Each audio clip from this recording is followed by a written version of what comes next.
आपके बाल हर रोज रोज गिर रहे हैं, आपको इतना ज्यादा इंटेंस हेयर फॉल है कि वो कंट्रोल नहीं हो रहा है और आप परेशान हो चुके हैं। आपने तेल बदला, शैम्पू बदला, लेकिन फिर भी हेयर फॉल है कि जो कंट्रोल नहीं हो रहा है। तो इस वीडियो में हम बात करने वाले हैं 7 most common causes of hair fall के बारे में। And in the end of this video I am going to tell you 5 best homeopathic medicine to control your hair fall right now. नमस्ते दोस्तों, मेरा नाम है डॉक्टर कल्पना राजपूत और मैं पिछले 11 सालों से दिल्ली एनसीआर में प्रैक्टिस करती हूँ। इस चैनल पे हम बात करते हैं हेल्थ एंड वेलनेस के बारे में, वो भी बहुत ही ज़्यादा सिंपल लैंग्वेज में। तो अगर आपको ये वीडियो पसंद आता है, इस वीडियो को लाइक करें। कोई भी कमेंट या क्वेरी है तो कमेंट सेक्शन में अपना कमेंट लिखना बिल्कुल ना भूलें। सबसे पहले हम बात करते हैं what are the most common causes of hair fall. And the most common cause of hair fall is hormonal imbalance. Hormonal imbalance की वजह से सबसे ज़्यादा फीमेल्स अफेक्ट होती हैं। अगर कोई भी फीमेल को पीसीओएस है, थायराइड डिसफंक्शन है या फिर मेनोपॉज के दौरान भी देखा गया है कि हेयर फॉल बहुत ज़्यादा बढ़ जाता है। एंड मेल्स के अंदर अगर टेस्टोस्टेरोन इम्बैलेंस हो जाता है या फिर डीएचटी हार्मोन का इम्बैलेंस होने लगता है तो मेल पैटर्न बार्डनेस या फिर हेयर फॉल मेल्स के अंदर मोस्ट कॉमन कॉज हो जाता है। Second most common cause is stress. अगर आप स्ट्रेस बहुत ज़्यादा लेते हैं तो ऐसा एक हार्मोन है कॉर्टिसोल जो आपकी बॉडी में जनरेट होता है और नेचुरल जो हेयर ग्रोथ की साइकिल होती है उसको डिस्टर्ब करके टेलोजन एफ्लुवियम जैसी एक कंडीशन को जनरेट कर देता है। थर्ड मोस्ट कॉमन कॉज है पुअर न्यूट्रिशन। अगर आप बहुत ज़्यादा जंक फूड खाते हैं या बहुत ज़्यादा फैटी फूड खाते हैं तो भी आपका हेयर फॉल या हेयर थिनिंग हो सकती है, या फिर आयरन, फोलिक एसिड और विटामिन डी डेफिशिएंसी की वजह से भी हेयर फॉल बहुत सारे लोगों में देखा गया है। Fourth most common cause is genetic. अगर आपके फैमिली हिस्ट्री ऐसी चली आ रही है कि जिसके अंदर मेल पैटर्न बाढ़ने से यानी कि आगे से गंजापन है, हेयर लाइन रिसीड हो रही है या फिर फीमेल्स के अंदर में हेयर थिनिंग हो रही है, तो ये जेनेटिक प्रॉब्लम होती है। एंड जो फिफ्थ पॉइंट इज बहुत ज़्यादा इंपॉर्टेंट है। अगर आप बहुत ज़्यादा हेयर स्टाइलिंग प्रोडक्ट्स को यूज़ करते हैं तब भी आपके बालों में हेयर थिनिंग का प्रॉब्लम हो सकता है, स्प्लिट एंड्स हो सकते हैं and the result is here fall. अगर आप बहुत ही ज़्यादा ड्राई शैम्पू यूज़ करते हैं तो वो भी स्कैल्प को काफ़ी ज़्यादा और ड्राई कर देता है। अगर आप सल्फेट एंड पैराबेन्स वाले शैम्पू यूज़ करते हैं तो वो भी आपके बालों को ड्राई कर देता है and the result is here fall. अगर आपके शहर में काफ़ी ज़्यादा हार्ड वाटर आता है या फिर पॉल्यूशन बहुत ज़्यादा है तो हार्ड वाटर के अंदर भी कुछ ऐसे मिनरल्स होते हैं जो स्कैल्प के ऊपर डिपॉजिट हो जाते हैं और फॉलिकल्स की रीग्रो में और आपकी स्कैल्प को काफ़ी ज़्यादा डिस्टर्ब करते हैं, जिसकी वजह से क्या होता है हेयर रीग्रोथ नहीं हो पाती है और पॉल्यूशन आपकी स्कैल्प को धीरे धीरे करके डैमेज करने लगता है। तो दोस्तों ये मैंने आपको बताया अभी 7 most common cause of hair fall. आप देखिए कि आपको सबसे ज़्यादा क्या अफेक्ट कर रहा है। अब हम बात करते हैं कुछ ऐसे नेचुरल सॉल्यूशंस के बारे में जो आप अपने घर में भी कर सकते हैं।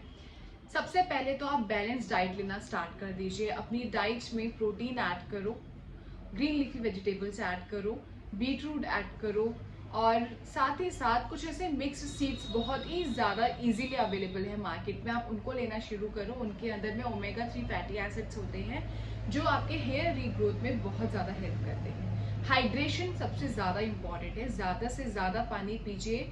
3 से 3.5 लीटर पानी अगर आप पीते हैं तो आपकी बॉडी हाइड्रेटेड रहती है और हेयर फॉल कंट्रोल होता है।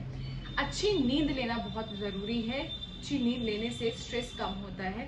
कम से कम 7 से 8 घंटे की नींद लेना बहुत ही ज़्यादा इम्पॉर्टेंट है।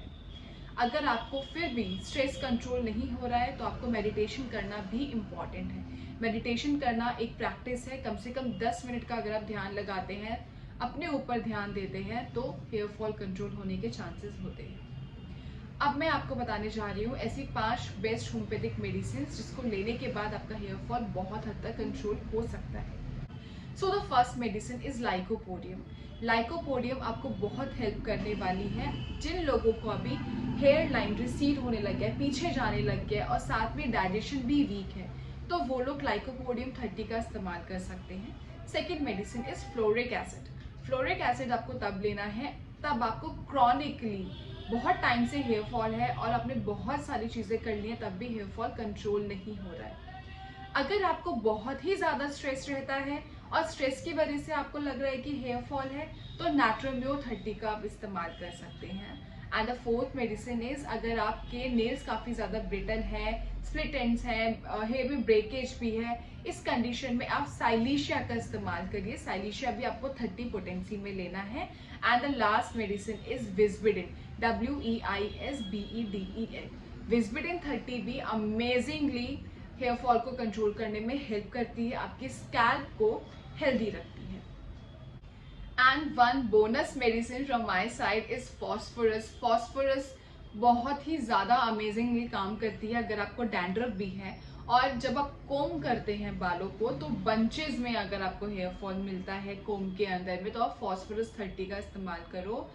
और ये सारी दवाइयाँ बिल्कुल सेफ हैं, कोई साइड इफेक्ट नहीं है। आप अपने हिसाब से सिम्टम्स को मैच करके मेडिसिन लेना स्टार्ट कर सकते हैं।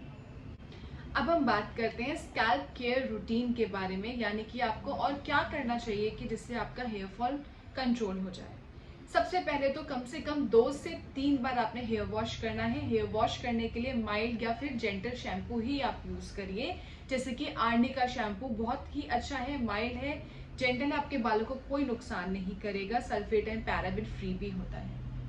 सेकेंड थिंग इज, जब आप शैम्पू कर लें तो अपना लास्ट रिंस आप एप्पल साइडर विनेगर से करें, उसको डाइल्यूट करना है। 1 मग पानी लीजिए, उसके अंदर में 5 ml आपने एप्पल साइडर विनेगर डालना है। उसको करने से क्या होता है, आप अपनी स्कैल्प का जो पीएच है उसको बैलेंस कर लेंगे। एंड अवॉइड करना है हॉट आयरन, या फिर जब आप कर्लिंग करते हैं तो वो वाले इंस्ट्रूमेंट्स को अप्लाई बिल्कुल ही मत करिए, वो आपकी हेयर शाफ्ट को की जो हेल्थ है उसको बहुत ही ज़्यादा खराब कर देता है। अब हम बात करने वाले हैं how to manage your stress level. Stress level को मेंटेन करना, मैनेज करना बहुत ही ज़्यादा इम्पॉर्टेंट है, क्योंकि आजकल जो सिनेरियो है, जो सेडेंटरी लाइफस्टाइल है, हर किसी को बहुत ज़्यादा स्ट्रेस होता है। स्ट्रेस मैनेजमेंट के लिए 10 मिनट्स का मेडिटेशन इम्पॉर्टेंट है, ब्रीदिंग एक्सरसाइजेस बहुत ज़्यादा इम्पॉर्टेंट है, और कुछ भी अगर दिमाग में चल रहा है जस्ट पेन डाउन एवरीथिंग। सब कुछ अगर आप नोटबुक पे उतार देते हैं तो वैसे भी दिमाग खाली हो जाता है, तो स्ट्रेस होने के चांसेस ये नहीं होते। तो दोस्तों, ये मैंने आपको बताया काफ़ी कुछ आज कॉजेस के बारे में, मेडिसिन के बारे में, स्कैल्प के रूटीन के बारे में, आपकी डाइट के बारे में। तो अगर आपको वीडियो पसंद आता है तो वीडियो को आप लाइक कर दीजिए, चैनल को सब्सक्राइब कर दीजिए। कोई भी क्वेश्चन है, कोई भी क्वेरी है, आप मुझे कमेंट सेक्शन में लिख सकते हैं। और हमारा जो लाइव वीडियो है, लाइव होम्योपैथिक फ्री कंसल्टेशंस जो हैं, वो हर रोज़ डेली 1 PM हमारा लाइव जाता है, तो आप उसको भी देखना ना भूलें, उसमें जुड़े। मैं आपको फ्री कंसल्टेशन देती हूँ उस दौरान। Thank you so much, thanks for being here.